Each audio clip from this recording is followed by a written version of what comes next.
Therapy Chat Podcast, episode 308. This is the Therapy Chat Podcast with Laura Reagan, LCSW-C. The information shared in this podcast is not a substitute for seeking help from a licensed mental health professional.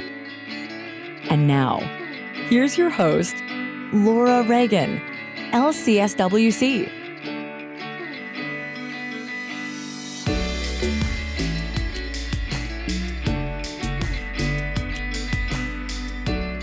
Thank you to Sunset Lake CBD for sponsoring this week's episode.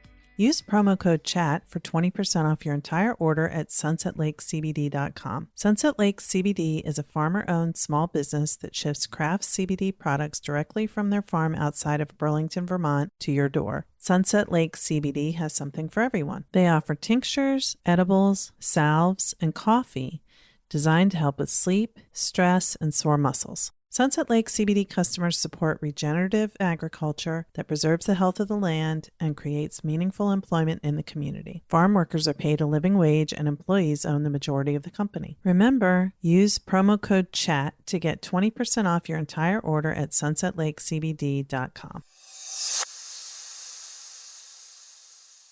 Hey everyone, it's me, Laura Reagan. Just wanted to make sure that you know about what I've got going on this summer. I don't think I've really talked about it much here, which is silly, but in case you didn't hear, I did start a second podcast called Trauma Chat, which is really for anyone who wants to understand what trauma is and how it shows up in our lives. As you've heard me say, if you've listened to this show, I've mentioned a million times that people tend to think that trauma is something that happens to someone else, something horrific and unthinkable, unspeakable. And that is true. Trauma is that.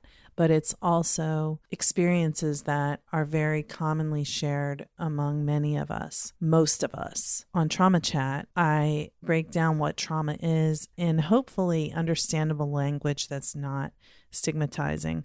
I know I couldn't have possibly captured every thought there is about trauma and every aspect of trauma and how it shows up, but I hope that Trauma Chat will be helpful to people who really don't understand what trauma is and maybe wondering, do I have trauma? Or wanting to better understand what someone they care about is going through. And most importantly, how to get help if you have experienced trauma, what to look for, how to describe your experiences, or how to find the words that name what you've been through, so that you can then connect with whatever type of resource support, whether it's therapy or a podcast that you'd like to listen to learn more about it, or an article, another website. This is my hope in creating Trauma Chat. And the second part of that is the new Trauma Therapist Network community that I'm creating. It's unbelievable to say this because I've been laboring behind the scenes to bring this to you for a long time. Starting in around 2018 is when I first had the idea, and then the process of getting from there to here has been slow and with many twists and turns. But I'm creating a community for people who have experienced trauma to find help, for trauma therapists to find other trauma therapists to network with and refer to, and gather and collaborate and share ideas and hopefully come together in person in gatherings that I don't know if they'll be able to happen in 2021, but maybe by 2022, we can have in-person gatherings of trauma therapists to provide support to one another and combat the isolation of trauma work. Even if you work in a large agency or group practice, trauma work is so isolating. It's just part of the nature of it. And connecting with other people who get it is so valuable. The participants in my trauma therapist consult groups share how useful they find them to be, because we're in our offices doing our work and then we go home, and it can be really hard to receive the same kind of support that you give to your clients. So I hope that Trauma Therapist Network will be a useful resource for you, whether you are someone who's trying to find more information about trauma or if you are a trauma therapist yourself. To learn more, please go to traumatherapistnetwork.com. The website is not live yet as of June 28th when I'm recording this, but it will be live by August 1st if all goes well, and hopefully there may be even a soft launch before that, a beta version. So please go to traumatherapistnetwork.com where you can find a free download and sign up to be notified as soon as it officially goes live. Whether you are a therapist or just someone who wants to learn more about trauma, there's a download there for you, different ones for each group. And I hope that this resource that I've really created from the heart will bring healing to more people. I really want people who have experienced trauma to be able to find the right kind of support. And that's why I created the Trauma Therapist Network. I hope you will join me there. Like I said, you can get more information by going to www.traumatherapistnetwork.com, where you can sign up to be notified as soon as the official website goes live, which will be in August of 2021. If you're hearing this after August 2021, go there and hopefully you will find the site and you'll see everything that it has to offer. I cannot wait. This is such a labor of love, something that I've really poured my heart into, and I'm just so excited for you to see it. Thank you so much for your support.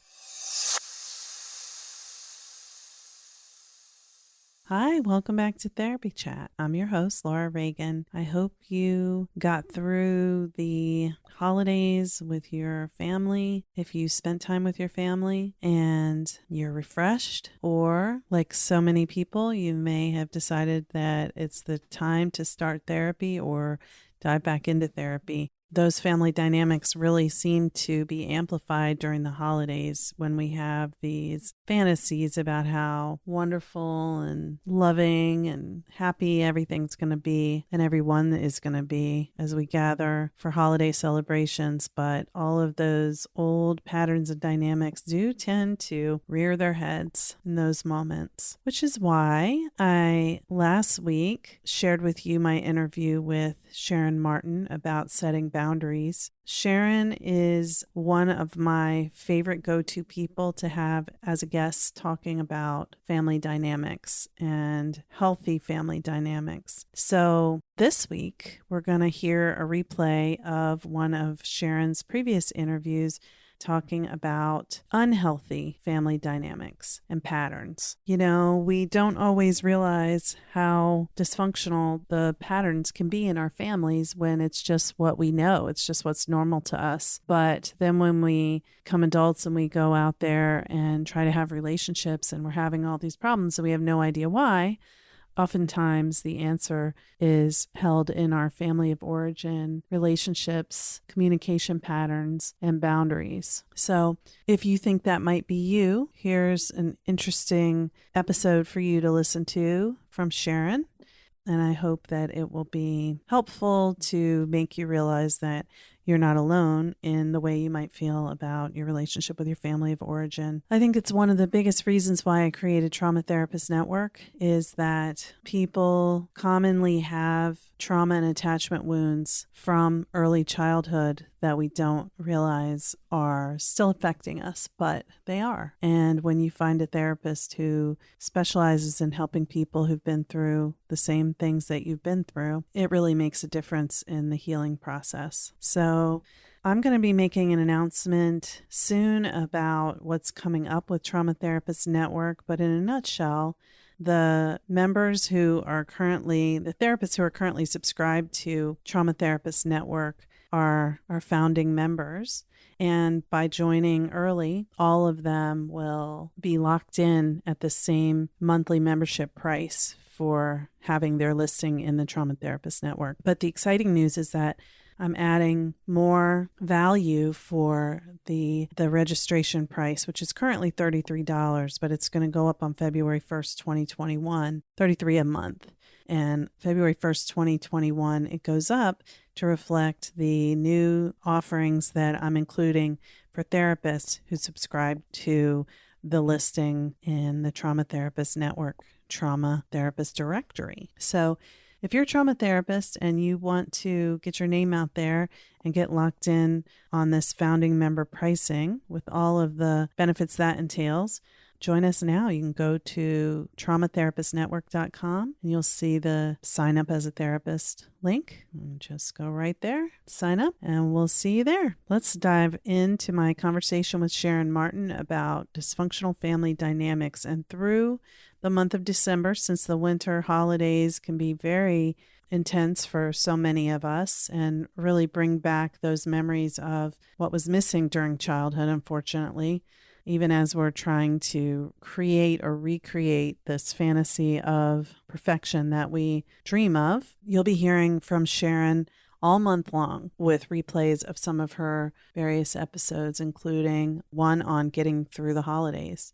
And we'll have another episode about putting yourself first and finding boundaries with kindness at the end of the month. Then in January, the first episode of the year is an interview with my guest, Dr. Lindsay Gibson, on the topic of self-care for children of emotionally immature parents, which I think will again resonate for very many of us and those of you who are therapists who are listening.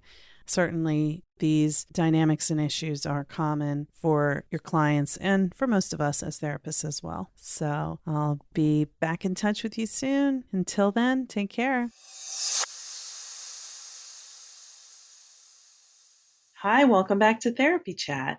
Today, I am very happy to be bringing you an interview with someone who has been on Therapy Chat before. My guest is the wonderful Sharon Martin, LCSW. Sharon, thank you so much for coming back to Therapy Chat today. Of course. My pleasure, Laura. I always love talking to you, and there's so much overlap in the work that we do, but I use your blog posts and all the different things that you're doing so often with my clients. So I said, hey, let me get her back on here and ask her some stuff that I want to let my clients know about. Great. Yeah, so let's just start off, if we can, by you telling our audience, for anybody who's not familiar with your work, who you are and a bit about what you do. Sure. Well, I am a psychotherapist and I work in San Jose, California. And so I work in private practice at this point. And the focus of the work that I do in my practice is helping people overcome issues around codependency and perfectionism and people pleasing. And, all those things really overlap in a lot of ways. And often a lot of the clients that come in and work with me are people who experienced growing up in an alcoholic family. Sort of the adult child of an alcoholic is kind of the label that we put on that, just to help us kind of, put it into some sense of understanding what some of the common issues are. And so in addition to the clinical work that I do a lot of writing. As you mentioned, I write a blog called Happily Imperfect for Psych Central, and write for some other places as well here and there, but I often write about these same topics. So like you said, you can find out more about what I'm doing and a lot of the writing that I do either there or on my website. Yeah, and I'll be sure that at the end you get a chance to give a link to where to find all your stuff, because like I said, I use it all the time with my clients, and I always find everything you write to be so helpful. Thank you. I'm glad that it is helpful. Yeah. So what I wanted to talk to you about today is growing up in a family where at least one parent, is an alcoholic. So there are certain characteristics of families that are headed by a parent who's an alcoholic that are pretty common in what I see in my clients who come in as adults. And I know that what you mentioned, codependency, perfectionism, and people-pleasing behaviors tend to be really common for these adults, but they don't always recognize it as being related to the way their childhoods were. So I was just wondering if you could sort of describe what the family dynamics are like in a family where one of the parents is an alcoholic. Sure. I mean, we can kind of get into what some of the common dynamics are. I'll just sort of preface it by saying that, of course, every family is different, and this may or may not be true for the family that you, the listeners, grew up in. Although I think you may, find that some of it rings true for you, and maybe some of it does not. Mm-hmm. Obviously, every alcoholic family is a little bit different, and because alcoholism or addiction is a progressive disease, that it changes over time. And so depending on, I think the stage of the alcoholic is and the age of the child, when a parent is in different sort of phases of the drinking, if you will, or if they're in recovery, that will certainly have a big impact on how the alcoholism affects the child. And then I think there's also, going to be some mitigating factors about, if there are other support people or other support systems that are helping again, sort of mitigate some of the challenges that are going on. But just to kind of to start us off, I think one of the primary things that happens as the alcoholism progresses is that really the whole family system starts to revolve around the alcoholic and the alcoholic's ability to be able to have a constant supply of alcohol and to be able to drink and do drinking related things, if you will. And so everything sort of becomes about that, and each individual plays a part in it, really unknowingly, a part in being able to sustain this system. And when we think about, sort of family systems or any kind of system, there's really this sort of big kind of pressure for it to just keep going the way that it's going, to maintain the system in its current functioning, even if it's really dysfunctional. And I think this is the part that can be really hard to understand is, why do we, as the family members of the alcoholic, continue to do these things that sort of don't make a lot of sense in some ways, that enable the alcoholic to continue the drinking behavior that we all want him or her to stop. So it doesn't necessarily make a lot of sense on the surface. But like I said, when you kind of think about that family system, the alcoholic has a lot of power in the family. And so the alcoholic is sort of the one who's kind of making the rules. And sometimes these kind of rules are not necessarily written down or even spoken out loud. They're just the things that everybody in the family knows, that you're allowed to do this or you're not allowed to do that. And a lot of these Yeah. family behaviors become centered around how do we cope with the alcoholics drinking, or their behavior when they're drinking or recovering. We learn that there are certain things that we can or can't do because we can't have friends over in the late afternoons, because by that point mom has already had too much to drink. It's those kind of things that maybe are never spoken, but we certainly learn that that's a rule in our family, that we can't do that. And so again, we're all focused on how do we navigate this, kind of craziness that's going on in our families without really talking about what's going on. It becomes a big secret, Yeah. that's really not talked about in the family. And it's definitely not something that we feel like we can talk about outside of the family. So it becomes a big weight, I think, for people to carry, this big secret, this big source of shame that we can't talk about, that we can't get help for. So I think there's a lot of really kind of suffering in silence that the family does, feeling isolated, and like I said, ashamed of what's going on. And there's a lot of pressure, for the family to look like they have it all together, to look like, a quote unquote normal family, and not let other people know that there's a lot of really dysfunctional things going on, sort of behind the closed doors of the house, essentially. Yes. So I've noticed that there's a lot of overlap between families where the one of the parents is an alcoholic and families where, the dynamics are dysfunctional in general, even if neither parent is abusing substances. It's like, it's that same dynamic of, we don't let people know what goes on inside of our home. whether there's abuse happening or the kids, everybody looks perfect on the outside, but if people saw how things really were, Yeah, I think that overwhelming feeling of shame and of secrecy, and that it's chaotic and it's unpredictable. And especially, for really young children, it's very scary a lot of times. Sometimes because it's physically unsafe or emotionally unsafe with a lot of, yelling or verbal abuse. But sometimes that's not the case. Sometimes the alcoholic can be pretty quiet, if you will. They may be isolating themselves a lot, or even not home a lot if they're out drinking. hmm But again, there's still this feeling like that even very small children can sense that there's sort of something wrong in their family, that there's this unspoken tension and stress within the family. And so, we all know that children thrive on predictability, they thrive on routine, on, knowing what's going to happen and when it's going to happen. That gives you a sense of security and of safety, which are, very, fundamental pieces of a secure attachment. And I think just the ability to trust other people and form healthy relationships in childhood and in adulthood. And so those are sometimes those pieces that are missing, again, because the family, in one way or another, has got this focus on this problem. Like you said, it could be the alcoholism, or sometimes it could be a parent who's got a serious mental illness that's untreated. Sometimes that can have a very similar effect. A parent who's extremely depressed or suicidal has a lot of those same dynamics as well.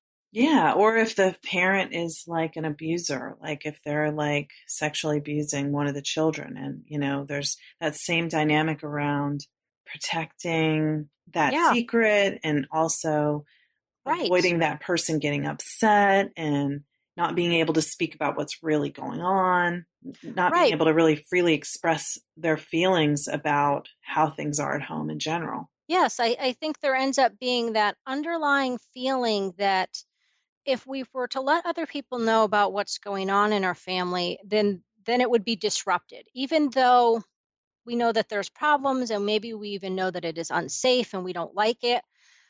Families, don't want this disruption of, the sense like somebody's going to come in and start telling us what to do. Or, of course, children often are afraid, their parents are going to split up. Somehow the children will lose their safety and security. Yeah, they'll have to leave their school. And again, I mean, this is where I think there's these sort of contradictory pieces of it. Like I was saying, that the home life is unpredictable and often chaotic, which is hard for children. And yet there's still going to be fear of the unknown, which is, I'm still afraid that the change that might happen if somebody finds out about our family problems will create even more problems, or they will create just problems that I don't know how to deal with. Because living in this family, I have figured out some coping skills to be able to navigate this particular type of dysfunction. I can, we sort of learn to anticipate to some extent. You kind of get that hypervigilance and that real attunement to what's going on so that you can try to keep yourself safe, right? That can hmm sometimes literally be, making a beeline for your bedroom and closing the door as a child so that you can avoid having a confrontation with your father or something like that. You've sort of learned how to navigate that. And there's the concern that if we have a different family dynamic, a different setup, like I said, the parents get divorced, or we have to go live with our grandparents, or, something like, then I won't know how to deal with that situation, which, chances are, we could figure out how to deal with that situation, but we all are afraid of the unknown. I think that's just, part of human nature, is that we worry about what we can't see and we can't touch, and we don't know what it's going to be. And so that creates that anxiety that bubbles up in us when we think about, asking for help or getting some support from other people about our family situation. Yeah, and I would say too that oftentimes the children feel worried about the parent who is abusing alcohol or substances, and it's kind of like they see Yeah. them in the way they can understand as being sick, they're afraid that if anybody finds out just how not okay they are, that the child will lose them somehow. Yes. And I think going along with that, there's also this feeling of if my parents get a divorce or if I'm not around, then who is going to take care of mom? Let's just say, well, if we pretend Yes. mom's the alcoholic in this situation, it's like if that has been your job is to make sure that, mom gets into bed every night and the cigarettes put out. So, that's not a danger. If like those have been your jobs in the family, then there's that worry of, oh, I don't know what's going to happen to mom if I'm not around, or I don't want mom to get into trouble. I don't want mom to end up in jail. So again, there's a lot of that worry and a lot of that caretaking that we take on as kids because we love our parents, no matter I think, That's the right. abuse or the dysfunction, we're attached to them and we care about them. They're the only parents we know. Yeah, of course, of course. And we feel protective and want to make sure that they are safe. And so, yeah, that's one of those pieces that oftentimes, the roles almost get reversed in alcoholic families where, the children are taking care of the parents instead of the parents taking care of the children because the parent is just not able to fulfill those kinds of responsibilities, whether it's basic things like cooking meals or paying bills, or certainly the emotional caretaking is often lacking. That you can imagine the alcoholic's very preoccupied and very shut down emotionally, that they really don't have the ability to certainly be in touch with their own emotions, or not a wide range of them, certainly. There are often a couple of emotions, like a lot of times anger, that is all you see. But they can't nurture, you as a child emotionally and really encourage you to have much of an emotional range, or allow you to express a variety of different emotions.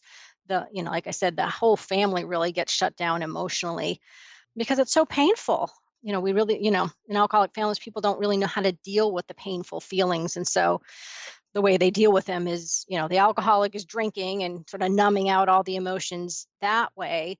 And for the other families, there's a lot of just sort of repressing, pushing down of the feelings. And sometimes, finding other ways to kind of numb out with other substances, or food is a big one, of course, or even just, TV, electronics, just kind of zoning out is, sometimes the way people cope.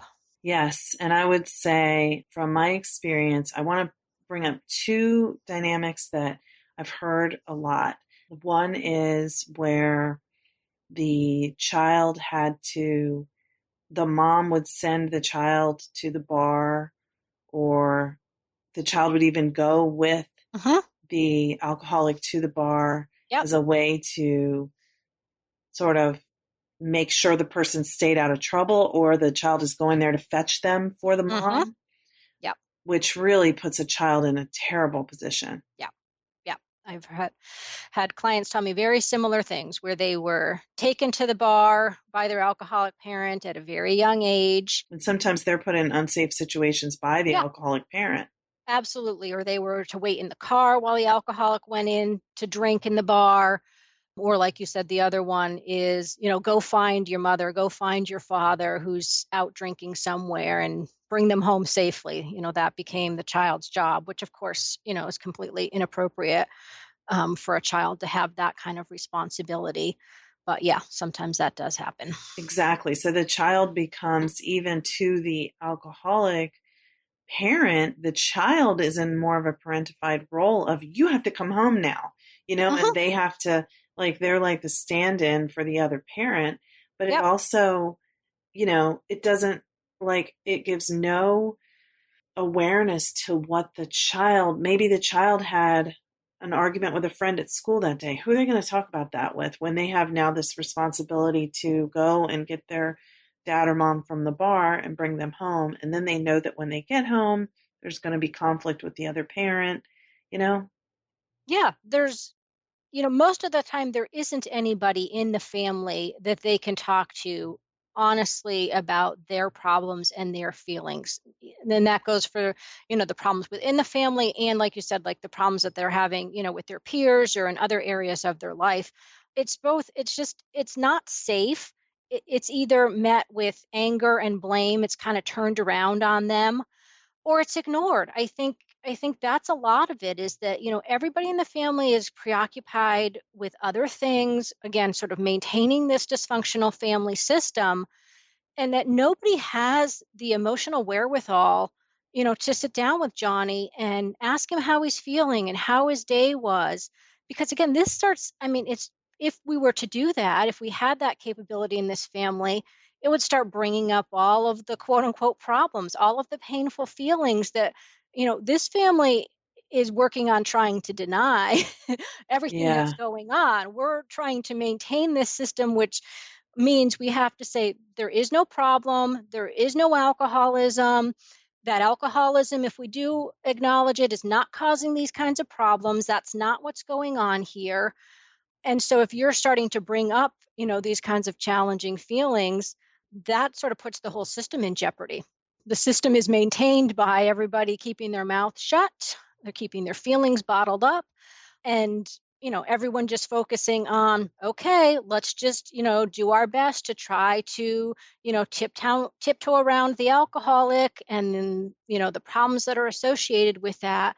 It's very much that sense of like, I'm just walking on eggshells here. I'm just trying to maintain the status quo, not rock the boat, not cause any problems, not introduce anything new to the family. Yes. So, and that brings to mind the other common dynamic I've heard from clients where maybe the parent who was abusing alcohol is a single parent, Uh-huh. and the child would come home and just kind of, come home from school and be like very hyper vigilant about, okay, what am I Uh-huh. about to walk into? Am I going to Yes. find happy dad? Am I going to find drunk dad? Am I going to find dad crashed his car during the day? Am I going to find Yeah. hungover dad? Yeah, that's that unpredictability, that, feeling of being unsafe, because I don't know what to expect when I come home. I don't know who I'm going to get, essentially. And I think, like you said, it's probably more pronounced in single parent families, but I think kids, when their parents are together, still experience that feeling of dread and anxiety about not knowing. And like you said, there's that hypervigilance. Again, that's just one piece of how like the whole family is focused in on what's going on with the alcoholic, as a way of like self-protecting. I have to really know what his mood is so that I can predict if he's going to do X or Y here, so that I know how to deal with it. Right. And that goes back to what you said about those coping skills. And I know people sometimes talk about coping skills as something that you learn in therapy to help you through. But I think you're talking about what we would really call, oftentimes we would call maladaptive coping skills. Yes, yes. Yeah, I kind of use the word unhealthy, but Yes. essentially the same thing. But Yes. yeah, like we all develop coping skills to get through life. I think, it's not to, we don't, I guess, just for the simplicity of our conversation, we can kind of talk about them as sort of healthier or less healthy. But of course, there's like all this area in between. They don't nicely fall into categories like that necessarily. But some definitely work better for us, and some ultimately cause us more problems. And the way I really think about this is that, you know, living in the alcoholic family, it's very stressful. It's very challenging. And like we've been talking about, kids from a very young age, they learn how to deal with that. They learn how to navigate that system in order to, keep themselves safe emotionally and physically the best that they are able to. But we don't, when we're little like that, we don't have a lot to work with. And we do not have anyone who is modeling, sort of the healthy coping skills.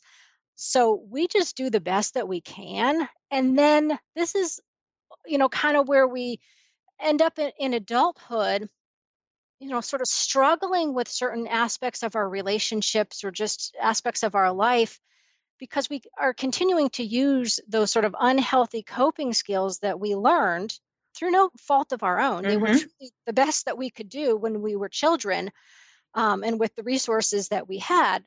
But it's often in adulthood or maybe, in adolescence where you start to realize like this isn't really working that well for me. This being, super responsible and taking care of, my parents, when I was 10, that was like a pretty good coping strategy for me and that family. But, here I am when I'm 30 and, I'm burnt out at work and I'm, resentful because I keep, giving and giving and doing things for my partner and my friends and I don't get anything in return. Then you start to go, well, hey, maybe this isn't working out so well for me anymore. I really need to make some changes. I need to learn how to set some boundaries and I need to learn how to take better care of myself, so that I will feel better and I will be happier and I will be healthier.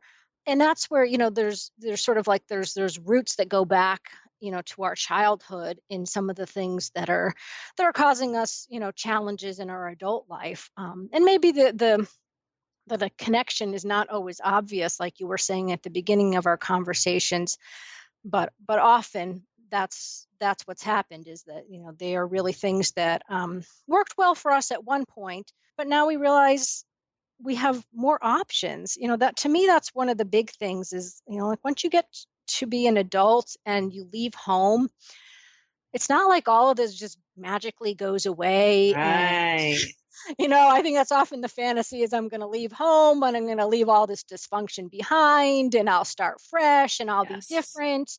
But, like we obviously can change. But, to some extent, like this mold has been set and we have to work hard to make the changes that we want, as adults. But yes, I mean, it comes with us into adulthood. And, Yes. it takes us a long time to kind of unwind some of it and figure out what else we can do. But like I was saying, I mean, one of the great things is that you recognize now I have so many more choices. There are so many different ways that I can manage things. I have more resources. I have more support people, hopefully.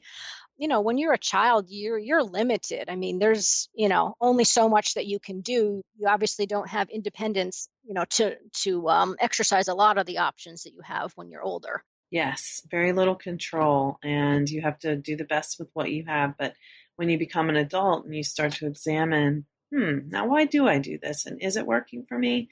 That's your opportunity to say, how do I want to do things differently? What are the needs that I have that really weren't met when I was younger? And how can I get them met now in a way that's healthy for me and healthy for my relationships?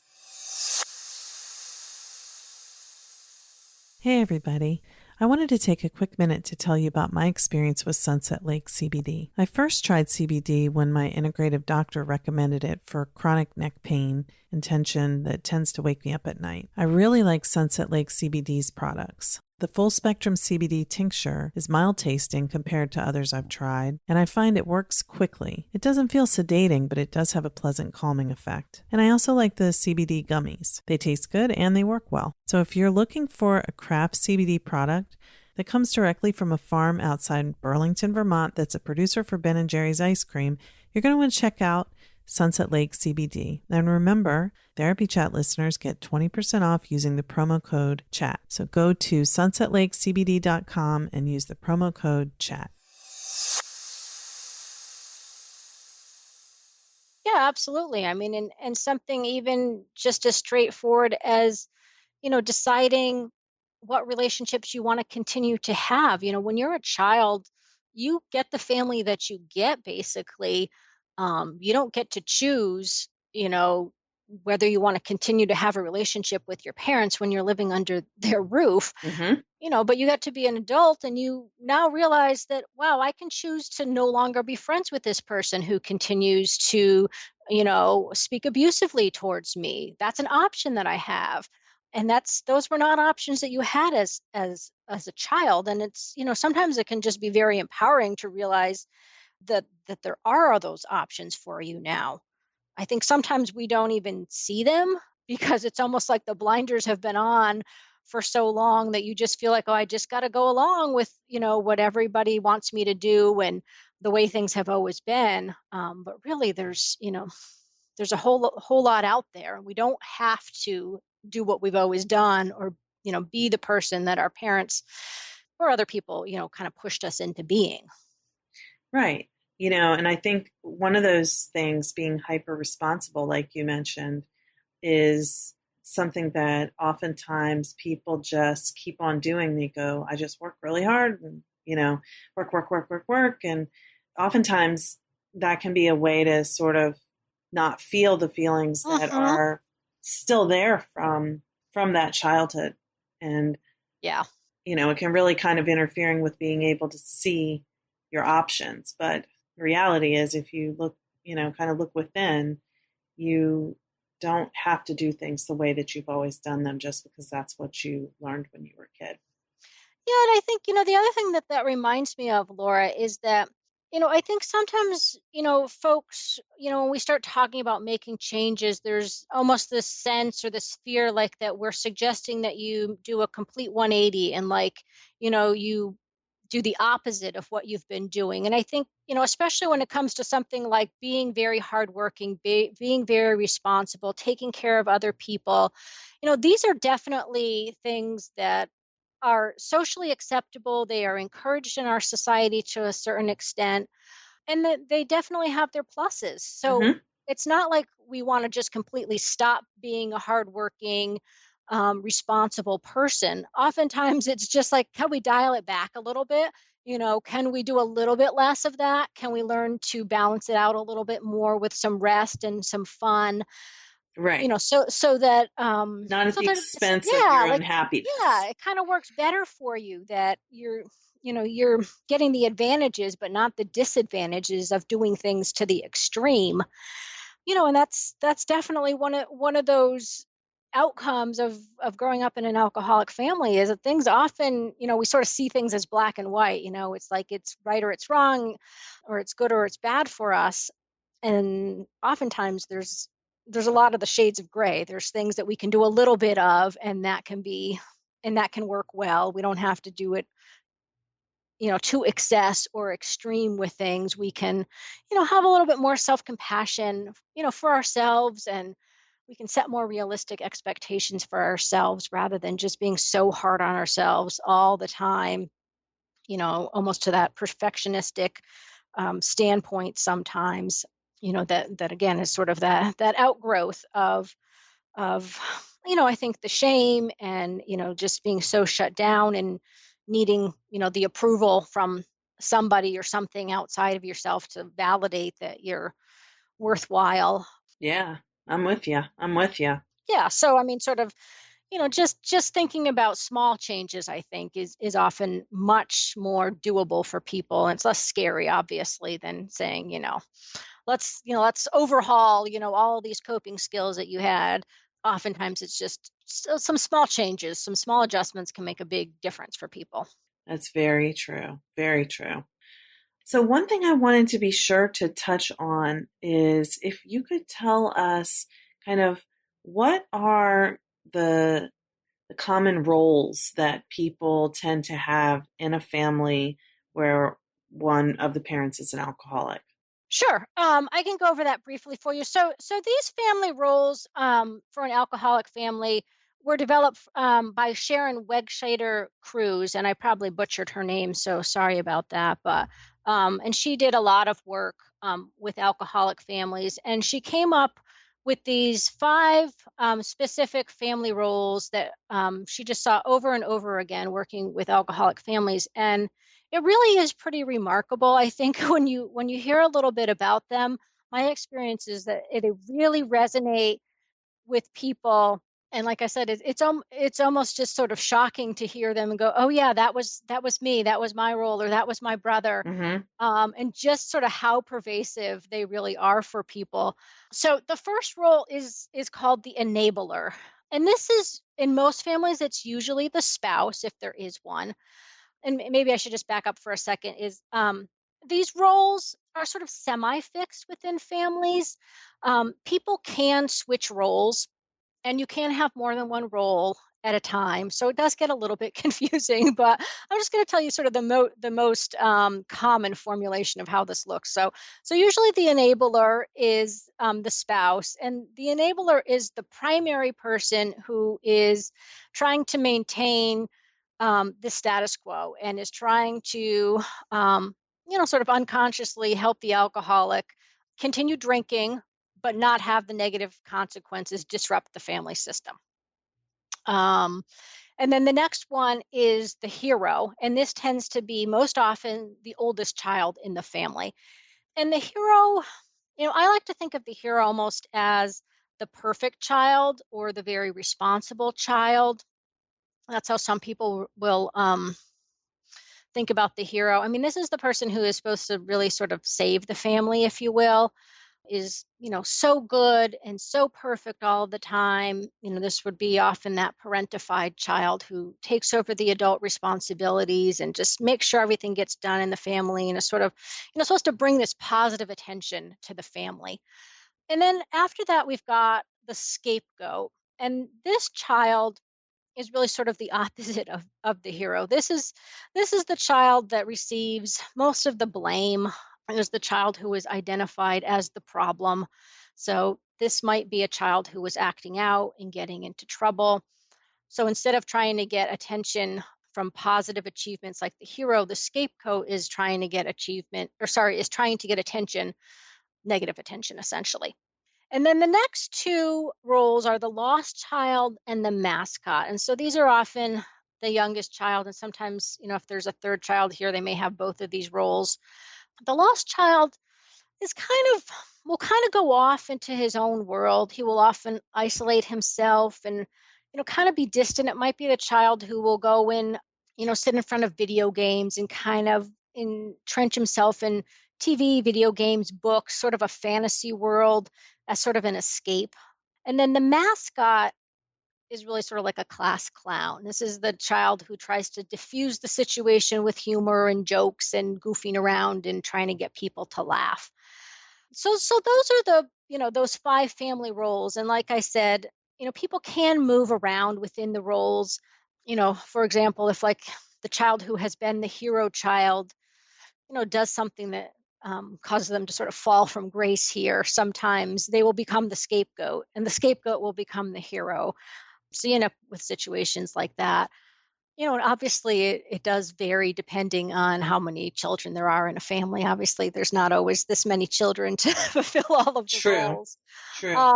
And so, what we have found from the research tends to be that most likely, like I said, the role tends to be most strongly associated with the birth order of the children. Although certainly, the child's sort of innate temperament or personality traits may impact, or gender of children too, certainly in some families impacts which role they take. So it's not 100% like this all of the time, but it is pretty interesting to think about how everybody plays a part in that system. And like I said, like the enabler is the one who is primarily trying to maintain this system, but everybody's role really does play its part in trying to keep the status quo going in this family. As dysfunctional as it may be, that is what the whole family system is working on doing. Does that make sense? Yes. And that's really helpful. And I mean, I think it is uncanny when you talk to people. And I personally believe that those roles and dynamics play out the same, whether it's an alcoholic family or just a generally dysfunctional family. Mm-hmm.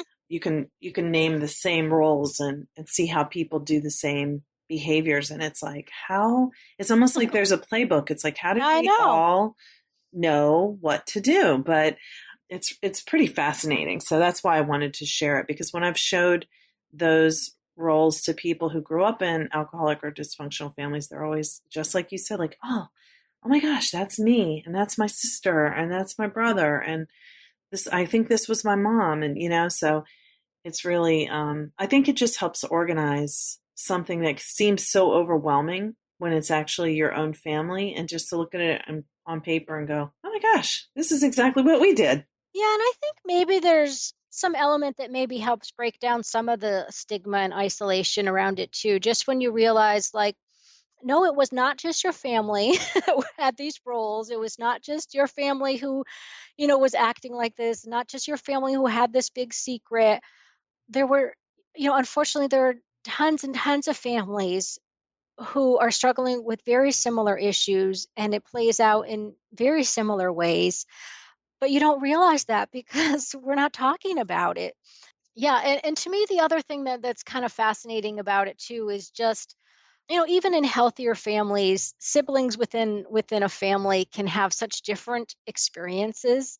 But I think this is very poignant too, just to, recognize that, two or three or four siblings in this family can have such a vastly different experience of growing up in the alcoholic family in terms of what was expected of them and how they went about trying to cope with it, and what the sort of the outcome has been for them, what they continue to struggle with as an adult.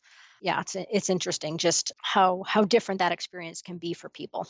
Yeah, it's so interesting. I often talk to people who will say, maybe it was just them and a younger sibling, and they'll say, why do I feel so terrible and so, wounded by my childhood? But I look at my younger sibling and they really don't seem to suffer the same way. And I always say, well, what did they have that you didn't have?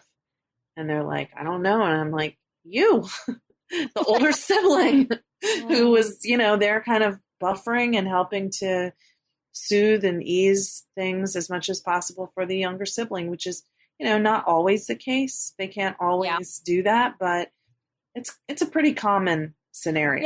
Yes, they often are the protector. That's, I think, part of that hero, that often that oldest child is the one who, keeps the little one safe. Yeah. Which is, then the older one misses out even more on the normal developmental tasks of childhood and doesn't get to be just a kid. Oh, absolutely. Yeah, that's often the feeling that people have, is that they didn't get a chance to be kids, to just play and be carefree and do normal childhood activities. It was, they had to grow up really fast. Yeah. So for the last part of our conversation, I would like to ask a question that was submitted by one of our listeners. I think this is so fun that someone who was listening found out, because I told them that I was going to be interviewing you, and they said, oh, I want to ask her a question. So this is the question. It's from Elizabeth, and she said, as someone who grew up with an alcoholic father, I personally know the burden that alcohol addiction places on families from a very early age. She said that she did in her therapy a genogram where she mapped out characteristics of her family relationships and realized that there was transgenerational alcoholism and substance abuse on her father's side of the family, especially among the males. And so she wants to know, what can you say, Sharon, about what are the drivers that cause individuals to repeat those behaviors across generations? Because she's wondering why someone who grew up in a family where their parent was an alcoholic would grow up and do the same thing, be an alcoholic. Yes, it's a fabulous question, and one that I think on the surface is, a big conundrum. Like, why would you repeat, this very dysfunctional system? You know how devastating it was for you, and you don't want to do the same to your children. And I really do believe that is true for people, is they don't want to repeat this cycle. So interestingly, I think we should probably just throw in one piece, is that, we know that addiction has a genetic component. So that's part of it, is that some people are more prone to, becoming addicted to alcohol or drugs or other kinds of substances or things. So that's part of why we see alcoholism or drug addiction, going through generation upon generation. But the other part is that these family dynamics get repeated over and over again for a number of reasons. Like, one is, this is what was modeled to you. And like we were talking about, is that this is how you learned how to solve problems. This is how you, learn to deal with painful feelings. This is how you learn to relate to other people. This is how you learned how to feel about yourself. Those basic ideas about your self-worth, come from that experience in that alcoholic family. And so if there really isn't a lot of work that's done on recovery and learning new ways of coping, solving problems, different ways of thinking and feeling, and really building some self-worth, some self-esteem, whatever you want to call it.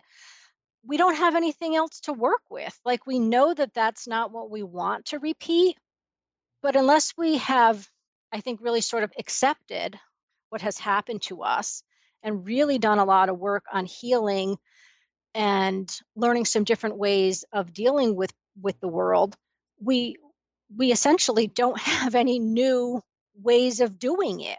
And that's part of what happens in the alcoholic family is it's a very closed system. The denial is so strong that no new information can penetrate that, right? If somebody tries to, bring in some new information or a suggestion or an offer of help or something, it's often met with, rejection. There's that feeling like we don't even have a problem. So why would we need that, counseling or that AA group or, whatever, or there's different, coping strategy. Yes. So often that is what is happening is that, people just aren't really learning another way of doing things. And I don't know, I feel like I keep saying this. I mean, it's a lot of work. Yeah. Yeah. I think the truth is that it's always easier to just repeat what we already know than it is going to be to learn something new. And in this context, where the talking about learning something new involves having to uncover all of that buried pain Yes. from years and years and years of painful feelings that we have smushed down so far. It's a lot of work to pull them up, and frankly it's very unpleasant. It's Mm-hmm. very painful for people to start to feel painful feelings when they have been trying so hard to not feel those feelings. So, I mean, it's definitely not that people want to repeat these patterns, and I think a lot of times people have good intentions, but sometimes they also don't. Not everyone has access to help and information. I think, we take it for granted that everybody can go to counseling or, can get the books or that. I mean, there are a lot of things out there more and more, but there are still, some people who don't have a lot of access. But things like just being able to listen to this podcast or going and checking out some books from the library is at least a starting place. I mean, it's probably not going to be able to change everything, I mean, for people. But the 12-step programs are also widely accessible, and those are a great resource. I mean, they have meetings by phone and by internet too, if people can't physically get to those kinds of self-help programs too. So I don't know. I think now I'm just babbling. No, but I think I that, hope that answers some of it for her. yeah, no, I think that's great. Thank you. And I think what you're kind of saying, but didn't say directly, so I'll just say it, is that, people don't always have the self-awareness to realize that they're repeating the pattern. Yes. And, they don't, just like they had to not see how things really were in their family of origin, they can't really see how things really are now. But it's possible to, but it's just, they aren't intentionally repeating it. It's unconscious. No, yeah, I think, and I think that shame and Yes. really, the feeling of helplessness that, there are a lot of people who have really almost, just but even by the time they get to early adulthood, have really just sort of given up. Like they Mm-hmm. just don't see that it's possible to do anything else. And the thing is that, for most people, drinking and substance use begins early, shockingly Yes. early. So, when you talk about that self-awareness, I mean, it's hard when you're 13 to have a lot of self-awareness, generally speaking. Mm-hmm. But for a lot of times, by the time they're 13, 14, 15, they have already started heavy, drinking or drug use. Like it's already started. So it's challenging. Yeah. Yeah, exactly. It's like the numbing has already begun and it just kind of maintains and shows up in different ways throughout the teens and 20s and often 30s, 40s. And then the person goes, oh man, wow, like what happened? How did I get here? I need to get help. Mm-hmm. Mm-hmm. Yeah. Well, Sharon, thank you so much for coming back to Therapy Chat to talk about this. I think this was a really helpful and fascinating conversation. And where can people find more of what you're doing? Sure. My website is livewellwithsharonmartin.com. So from there you can find everything you need. Wonderful. I'll put a link to that in the show notes. And Sharon, thank you so much. I just really enjoyed this, and I might ask you to come back again and talk a little more. So sounds good. All right. Well, you take care. Okay. Thanks, Laura. Bye-bye. Thank you to Sunset Lake CBD for sponsoring this week's episode. Use promo code CHAT for 20% off your entire order at sunsetlakecbd.com. Sunset Lake CBD is a farmer-owned small business that ships craft CBD products directly from their farm outside of Burlington, Vermont, to your door. Sunset Lake CBD has something for everyone. They offer tinctures, edibles, salves, and coffee designed to help with sleep, stress, and sore muscles. Sunset Lake CBD customers support regenerative agriculture that preserves the health of the land and creates meaningful employment in the community. Farm workers are paid a living wage and employees own the majority of the company. Remember, use promo code CHAT to get 20% off your entire order at sunsetlakecbd.com. And for more information and resources on trauma and healing from trauma, go to www.traumatherapistnetwork.com. Trauma Therapist Network is a community for therapists and a place for anyone to go to learn more about trauma and find resources and connect with help. www.traumatherapistnetwork.com. Thank you for listening to Therapy Chat with your host, Laura Reagan, LCSW-C. For more information, please visit therapychatpodcast.com.